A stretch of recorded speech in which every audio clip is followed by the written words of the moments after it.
तो ये मतलब बीजेपी सेंट्रल लीडरशिप के ऊपर देखना होगा कि वो कर्नाटक को कितना ठीक कर पाती है। सबसे बड़ा चैलेंज यही है कि अब सेंट्रल वहाँ लीडरशिप का। तमिलनाडु की बात कर लेते हैं। एक विवाद तमिलनाडु में भी है। अब विवाद है या नहीं, विवाद कितना बड़ा है, क्योंकि इसको लेकर रिपोर्टिंग अलग अलग किस्म की हुई कि वहाँ जो चेहरा था भारतीय जनता पार्टी का, के अन्नामलाई, जिन्होंने पार्टी को खड़ा करने में प्रयास काफ़ी किया, उन्होंने अपना पर्सनल एफर्ट बहुत किया, पैदल पदयात्रा भी निकाली, और वो अपनी पार्टी की, अपनी हिंदुत्व की आइडियोलॉजी से एक लम्हा भी डिगे नहीं, उससे कभी उन्होंने कॉम्प्रोमाइज़ भी नहीं किया। और ये वजह थी कि जो वहाँ एलआई है बीजेपी की, एआईएडीएमके, उसने कभी के अन्नामलाई को पसंद नहीं किया। इस वजह से उनको प्रदेश अध्यक्ष के पद से भी बीजेपी ने हटा दिया कि हमारा यहाँ बड़ा साथी जो है वो कंफर्टेबल रहना चाहिए। लेकिन जो चुनाव के नतीजे आए उसके बाद कहते हैं कि शायद अन्नामलाई का मन खट्टा हो गया, वो दिल्ली आए हैं, दिल्ली में उन्होंने तमाम लोगों से मुलाकातें की हैं। अब उन मुलाकातों में उन्होंने इस्तीफा दिया या इस्तीफा देने की पेशकश की। क्या वो अपनी पार्टी बनाना चाहते हैं या अभी केवल कोई फ्रंट बनाना चाहते हैं? ये उनका अपना इनिशिएटिव है या ये बीजेपी ही उनसे करवा रही है? ये हर तरीके की बात चल रही है इसमें।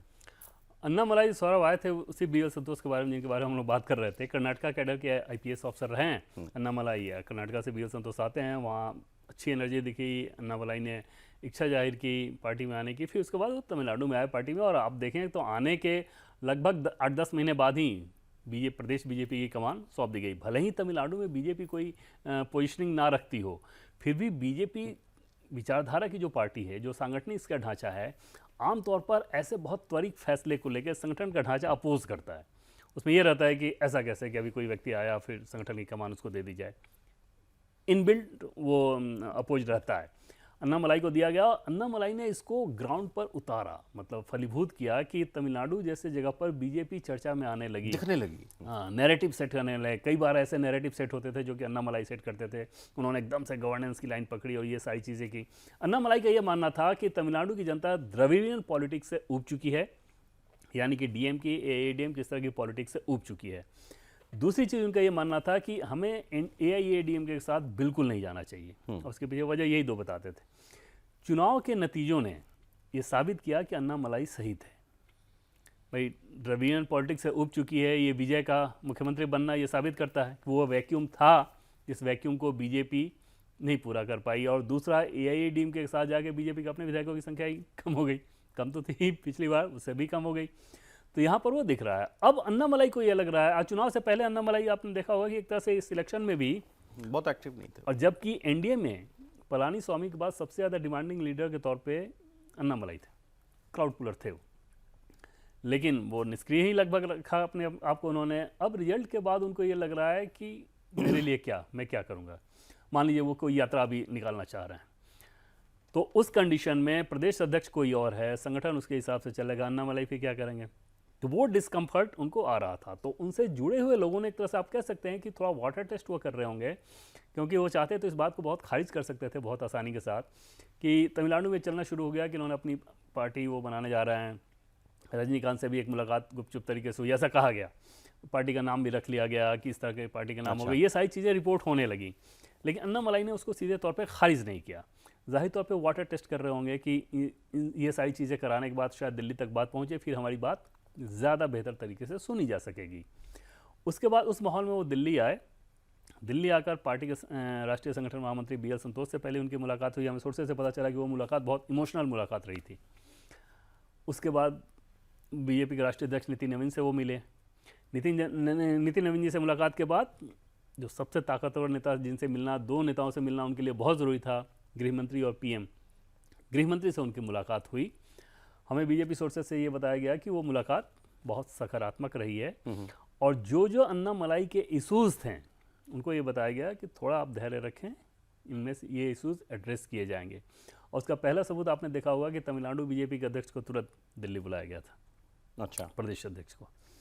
तो जाहिर तौर पर राष्ट्रीय नेतृत्व की तरफ से उन्हें कुछ मैसेज दिया गया होगा। तो अन्नामलाई फिलहाल जितने बाकी सारी चीज़ें आप देख रहे होंगे कि सोशल मीडिया पे या कुछ कई जगह रिपोर्ट भी हो रही थी कि 5 पेज का इस्तीफा दे दिया, हाँ, ऐसे कर दिया, वो सब बकवास। दूर दूर तक कोई इस्तीफा नहीं दिया, कोई इस्तीफा नहीं दिया, कुछ नहीं। अन्नामलाई पीएम को लेकर बहुत हाई रिगार्ड रखते हैं, एचएम को लेकर बहुत हाई रिगार्ड रखते हैं। उनको भी ये समझ में आता है कि बीजेपी ने उनमें बहुत इन्वेस्ट किया।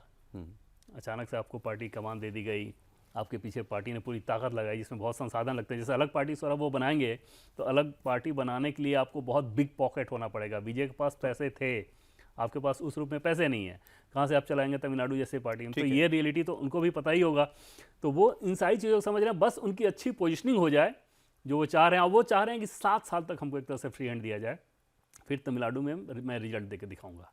मतलब 7 साल का अपना एक रोड मैप 7 साल 7 ईयर्स का। अच्छा, तो वो एक रोड मैप बनाकर वो चल रहे हैं, और उसमें बहुत सारे प्लान उन्होंने बना रखे हैं कि मैं ये करूंगा ये करूंगा। वो सारी चीज़ें ऐसा नहीं कि हवा हवाई है, वो सारी चीज़ें बेसिकली कोई इस्तीफा नहीं दे रहे थे, वो नहीं, पोस्टरिंग कर रहे थे। पोस्टिंग कर रहे थे। और सर अब एक चीज़ और, क्योंकि इनका कद बीजेपी में अचानक से बहुत ज़्यादा बढ़ने लगा और नेशनल लेवल पे वो चर्चा होने लगी, तो बीजेपी के ही कुछ नेता उनकी कटाई में लग गए थे। अच्छा, उन्होंने ये सब फैलाना शुरू किया, उनके बारे में कुछ चीज़ें फैलाना शुरू की कि ये तो डीएमके के लोगों को बताते हैं, डीएमके के मोल हैं, बीजेपी में आए हैं, डीएमके को बताते हैं। जो कि आप समझ सकते हैं कि व्यवहारिक तौर पे दूर दूर तक ये बात सही नहीं हो सकती कि जिसको डीएमके के पॉलिटिक्स से इतना लगाव होगा वो डीएमके में जाएगा, ठीक है। इधर क्यों आएगा।